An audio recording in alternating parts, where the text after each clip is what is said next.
Bago ang lahat, history muna. Alam nyo ba na si Nikola Jokic ay pinanganak noong February 19, 1995. 29 years old, 6 foot 11 inches, 129 kg. Isang Serbian na professional na basketball player at point center ng Denver Nuggets. Tinaguri ang The Joker. Makukonsidera si Nikola na the greatest draft steal in NBA history dahil naging 6 times NBA All-Star na siya at nanalo ng NBA Most Valuable Player Award noong 2020, 2021 at 2021-2022 season. Nirepresenta niya ang koponan ng Serbia national team at nanalo ng silver medal noong 2016 Summer Olympics. Si Jokic ay pinanganak sa lungsod ng Sombor sa ilagang bahagi ng Serbia. Agricultural engineer ang kanyang ama at hindi naman sila gaano kayaman dahil nakatira lang sila sa maliit na apartment noon kasama ang mga magulang niya at 2 kapatid na dekada ang tanda sa kanya. Pero bata pa si Nikola, gusto na talaga niya ang basketball. Naglaro si Jokic ng youth basketball para sa Vojvodina Serbahagas na nakakuha ng atensyon nang makamit niya ang kabuuang index rating na higit sa 50 sa 2 magkasunod na laro. Noong December 2012, pumirma si Jokic ng isang kontrata sa Miga Bizora. Sa edad na 17, naglaro siya ng 5 games ng Serbian League at nag-average ng 1.8 points at 2 rebounds sa loob ng 10.2 minutes bawat laro. Noong February 2013, opisyal siyang pumirma ng 4 na taong kontrata sa koponan at nakakuha ng mas mataas na minuto sa bawat laro. Hindi masyadong nagka-interes sa kanya ang NBA dahil noong June 26, 2014, si Jokic ay pinili ng Denver Nuggets na ika-41st overall pick sa 2014 NBA Draft.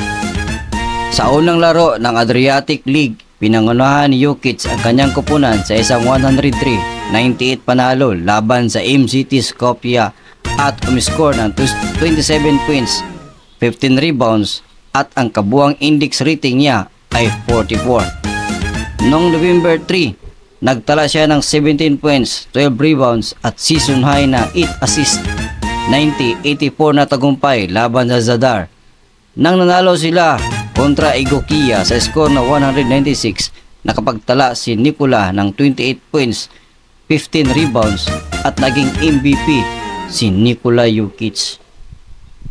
Noong 2015, Summer League ay sumali si Jokic sa Denver Nuggets, isang season pagkatapos madraft. Noong July 28, 2015, pumirma siya ng kontrata ng 3-year, $4.1 million sa Nuggets pagkatapos mag-average ng 8 points at 6.2 rebounds sa 5 laro sa Summer League para sa kanyang koponan. Noong January 10, 2016, nagtala siya ng career high na 9 assists sa 95-92 panalo laban sa Charlotte Hornets. Noong July 9, 2018, pumirma si Jokic ng 5 taon na naghahalaga ng $148 million maximum extension contract sa Nuggets.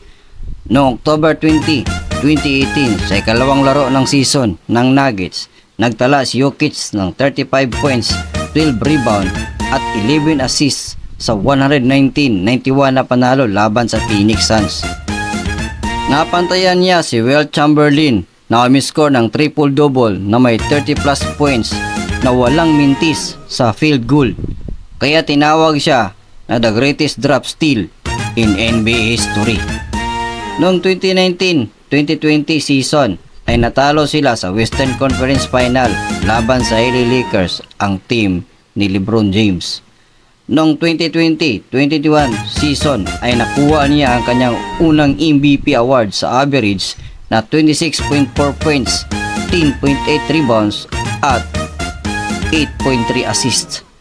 Noong 2021 at 2022, nakuha niya ang ikalawang MVP award na may average na 27.1 points, 13.8 rebounds and 7.9 assists.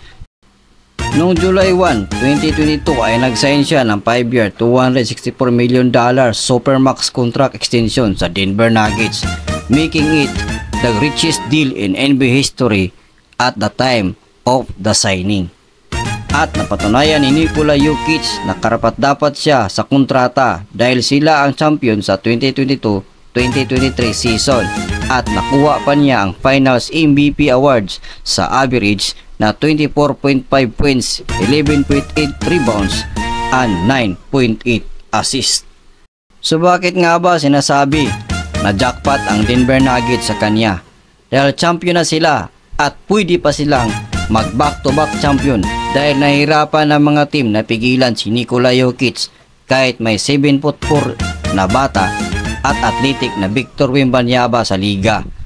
At kung tutuusin ay wala namang star player ang Denver Nuggets gaya ng ibang team. Ayon nga sa mga analyst ay mahirap pigilan si Nikola Jokic dahil mataas ang IQ nito sa court. Dahil kapag iiwan siya sa 3-point area ay ititira niya ang bola. Pagbabantayan naman siya ay nagdidribble lang siya papasok sa paint at doon niya ititira ang bola. At kung i-double team naman siya ay magaling din siyang pumasa ng bola at napapalibutan pa siya ng mga shooter na kakampi.